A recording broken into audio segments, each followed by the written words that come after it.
హిమాచల్ ప్రదేశ్లో ఎడతెరిపి లేకుండా వర్షాలు కురుస్తున్నాయి.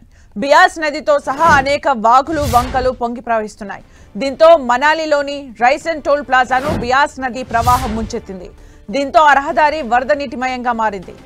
నివాస ప్రాంతాలు జలమయమయ్యాయి. ఆకస్మిక వరదలకు పలు భవనాలు కూలిపోయాయి. షాపులు ఇళ్లు కొట్టుకుపోయాయి. రహదారులు తెగిపోయాయి. చండీగఢ్ మనాలి హైవే కొట్టుకుపోయింది. హిమాచల్ ప్రదేశ్లోని చాలా ప్రాంతాల్లో కొండ చర్యలు విరిగిపడ్డాయి. చాలా రోడ్లు దెబ్బతిన్నాయి. ఢిల్లీలోనూ వర్షం దంచి కొట్టింది. దీంతో లోతట్టు ప్రాంతాల్లోకి వరద నీరు చేరింది. రోడ్లపైకి వరద నీరు చేరడంతో వాహనదారులు తీవ్ర ఇబ్బందులు పడుతున్నారు. ఢిల్లీలోని చాలా ప్రాంతాలు చెరువుల్ని తలపిస్తున్నాయి.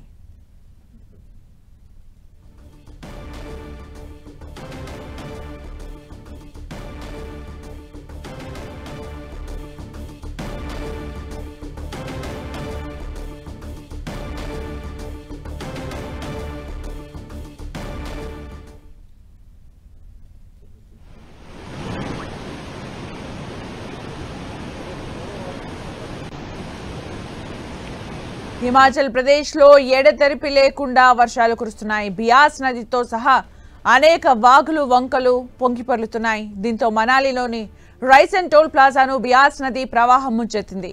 దీంతో ఆ రహదారి వరద నీటిమయంగా మారింది. నివాస ప్రాంతాలు జలమయమయ్యాయి. ఆకస్మిక వరదలకు పలు భవనాలు కూలిపోయాయి.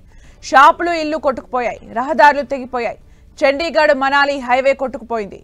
హిమాచల్ ప్రదేశ్లోని చాలా ప్రాంతాల్లో కొండ చర్యలు విరిగిపడ్డాయి. చాలా రోడ్లు దెబ్బతిన్నాయి. ఢిల్లీలోనూ వర్షం దంచుకొట్టింది. దీంతో లోతట్టు ప్రాంతాల్లోకి వరద నీరు చేరింది.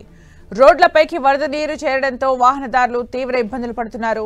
ఢిల్లీలోని చాలా ప్రాంతాలు చెరువుల్ని తలపిస్తున్నాయి.